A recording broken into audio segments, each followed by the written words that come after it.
podcast where CEOs, COOs, and business owners share strategies for better success. This is 6 questions in 9 minutes because the best strategies are concise business advice. And so we're going to be concise and get right to our guest today. And in a few sentences, tell us who you are and what you do. My name is Mike Anderson. I'm a father, grandfather, husband, kind of a hack of a golfer. So kind of the usual stuff. But by trade and my career for the last nearly 50 years now, I guess, is in real estate investments, which I have done all of those 50 years, been an entrepreneur in that. Recently, I sold a business I started back in '89, a company called RealSource. We built that to about $1 billion in assets and about 200 employees. And I sold that to my partner and longtime friend and sold it to a couple of our key business associates in the interest of longevity of the company and part of the succession plan for the company. And currently today, I just kind of do fund investment with a small group of investors, aka partners, or also known as partners, I guess. And we continue to do investments for our own account and for a few other selected investors.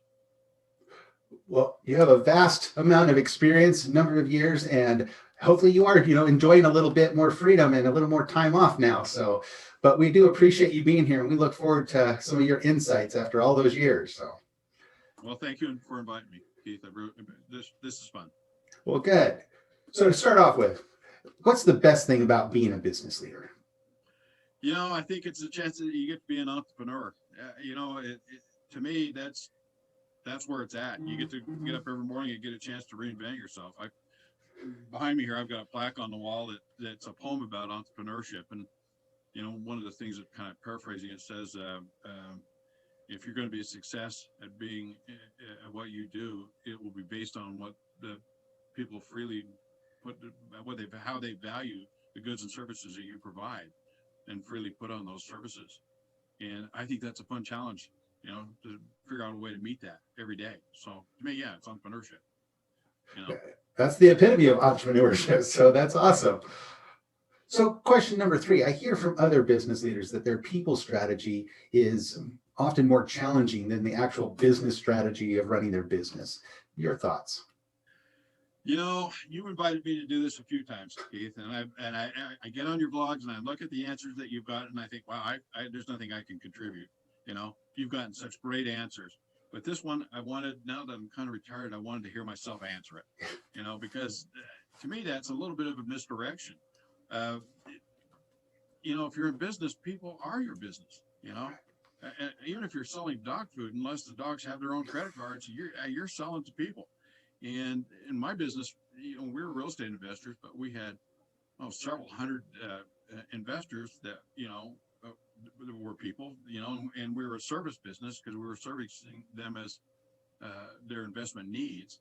So all of the people that worked in our organization, which we were 150, 200 people, they were all there to service the needs of those investors and then their clients, which were the tenants of those properties.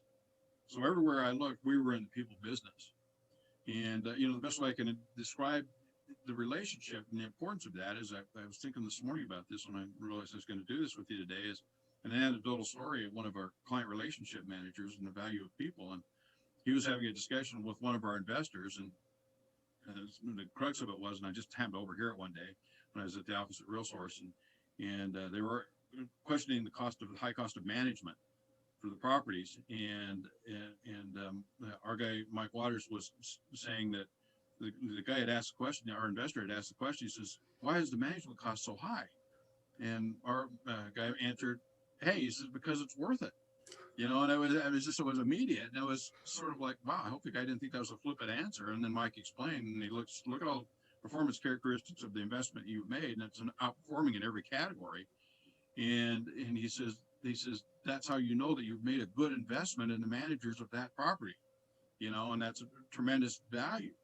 And then immediately he added, he says, or we could look at it a different way, and he says we could go cheap on the people and the investment we make in those people.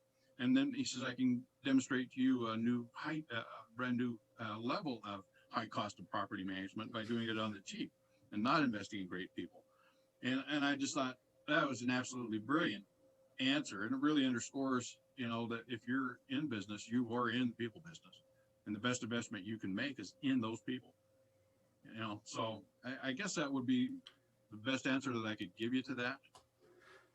Well, and the analogy that as you were talking came to my mind is, people oftentimes will, when they first buy a product, they may go with the cheapest version of that product and then it breaks down or whatever. And they realize, wow, I want to spend the money on a better version of that product, whether that's electronic or whatever. But they view the value and they see the value of upgrading to something that's a better version of that product.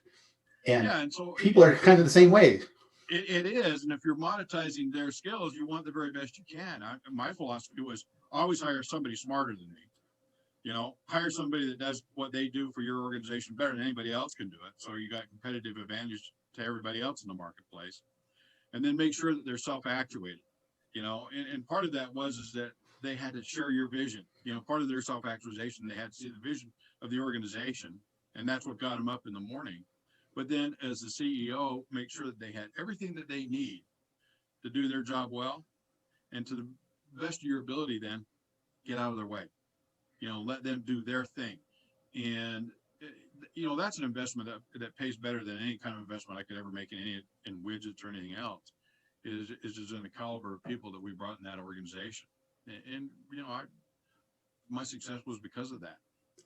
Well, and I think those three criteria that you mentioned are great, that any business should be asking themselves when they're hiring people, if they have their potential hirees have those three characteristics.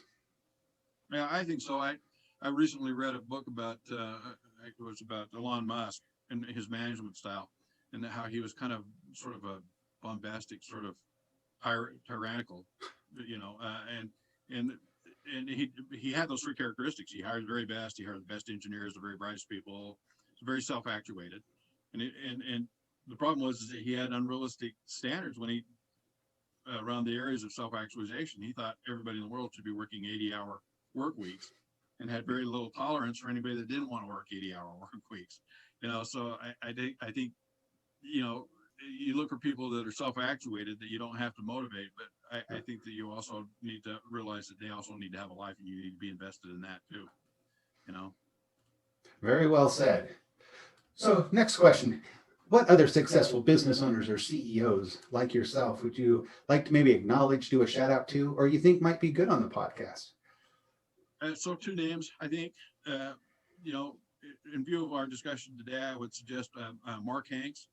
Mark Hanks was the president of the management company at my management company.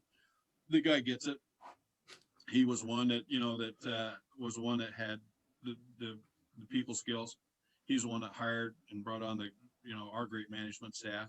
If you get on his website, you will notice that they have won best place to work, best company, top management company in the country. All of those factors, that's what made that organization successful, and that's Mark. He's got his fingerprints all over that, and it's his approach to management. And I would love to see him answer these. Then there was a young guy, which is kind of relative to me anymore. Everybody seems young, but there's a young entrepreneur that I work with, a guy named Adam Ibera, that just has a way of thinking outside of the box. And I'd love to see him answer these questions, because if there's somebody that I'm fascinated by how the rate of disruptive technologies are entering the marketplace. And in a large part, it's because younger generations are saying, but why? They're getting very smart at asking the questions rather than thinking they've got all the answers. And he's just one of those that just asks the right questions. And that from him, I've noticed in my own situation, he brings around questions that really have challenged us to do a lot better. But he's the kind of guy that I think that you'll eventually see him on the business networks and so forth. And he's another one I think that he would be interesting to bring. Well, yeah, we'd love to hear both of their insights. So we'll have to see about finding them and seeing about linking up with them. So kind of a final fun question. Tell me about one of your favorite past bosses. Yeah, I've always been an entrepreneur. So, I delivered pizza for a while when I was in college, and I don't even remember who my boss was.